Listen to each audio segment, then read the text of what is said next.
How we doing, guys? Brad here with Legendary Auto Salon. Today I am wrapping this 2019 SS Camaro in XPEL Ultimate Plus, and I wanted to talk to you a little bit about that process. So what we are doing is, it's called the driver's package, or what we refer to as the driver's package. It is the full front, but with some extension of the film going down through the rocker panels, where, you know, they tend to get a lot of rock chips down in that area.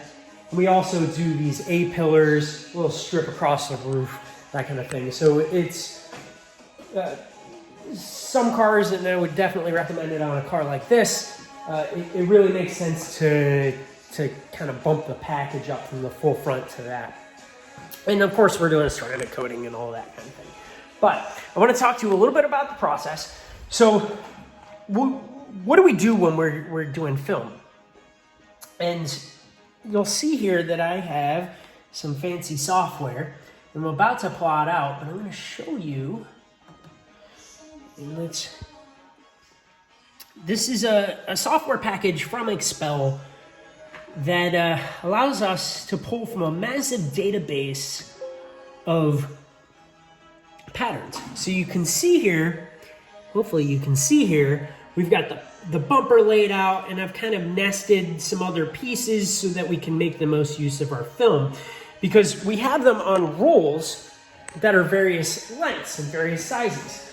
So you can see kind of the different sizes, 30-inch, 36-inch, 60-inch, 48-inch. And we try to make the best use of our film, so we're not wasting a whole lot of materials, because it's an expensive product. So we've nested together some patterns, and I've gone ahead and customized the pattern so that I can extend the edges. And what I mean by extended edges are let me see if I can tuck you in here. I mean, you're probably not going to be able to see the film here, but this has an extended edge. This fender was done, and I don't know if you can zoom correctly, but there's about a ½ an inch that wraps up and around. So where it makes sense, where it's durable, we're going to extend those edges. And in this case, on this pattern, we're probably going to extend this edge, unless I find some reason not to during my process. We're going to extend it around here. Now, sometimes that doesn't make sense because durability is our #1 concern. This is protection film. It is not perfection film. So if there's a slight seam here, you're probably not going to see it anyway. But #1, protect the car. #2, try to make it as cosmetically pleasing as possible. And in some cases, that line right there is perfectly fine. And it may actually be more durable because there's less chance of anything grabbing on the edge and flipping it around. I'll make those decisions either through a consultation with the client, depending on expectations, or myself based on experience. So we're about to plot this film, and if I can bring back up my screen. Now, this is our pot. So you can see I've got a 36-inch roll preloaded on here, and I'm going to feed the film through so that I can see how much we're going to cut. And as you can see, we're going to be cutting quite a bit in this pass. So it's really, really important that I get this dead on. And I'm seeing that there's a very slight jog, probably about a millimeter, where the film is jogging to the side.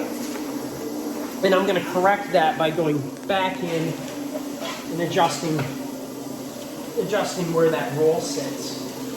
Very, very slight, but it might, you just don't really know until you start cutting how that is going to impact the pattern. So it's better to spend a little bit of time trying to get that aligned as much as possible. So I am not going to show you a cut right away, but maybe through the magic of editing, I will. Hold on. All right, so I've adjusted my pattern, and we're going to plot this now. You're going to see that within here, there is a small blade.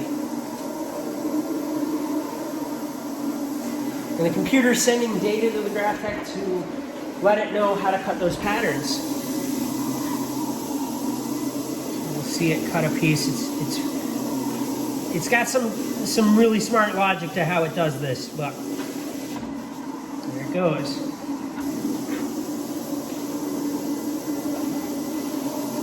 So there's actually two blades on this machine.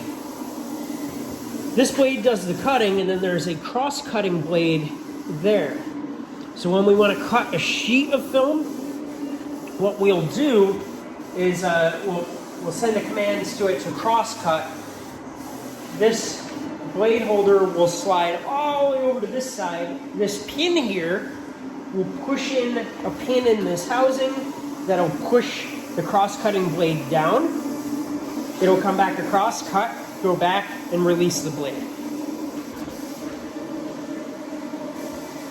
Pretty cool stuff. So after this is done doing its cut, I'll take that sheet, and then we'll do what's called weeding. You might have seen videos of me doing that before. You're like, oh, what is he doing with all that film? And there's some of the scrap from weeding the film. We'll lay it out on tables or lay it on a vertical board, and we'll actually pull the pattern away. So here you can see where I've already weeded out some of the film, and it's just eliminating the negative film, the film that we don't need in between the pattern, so that we can pull out the pattern that we need. And then we'll lay it onto the car using a wet application. As you can see, we've got a variety of tools, fluids that I use to apply them, and we squeegee them on. Not dissimilar from tint, but you're on an external painted surface. So the contours are a little different, and there's some complexity to that, and there's definitely training involved. So I thought that would be kind of fun to show.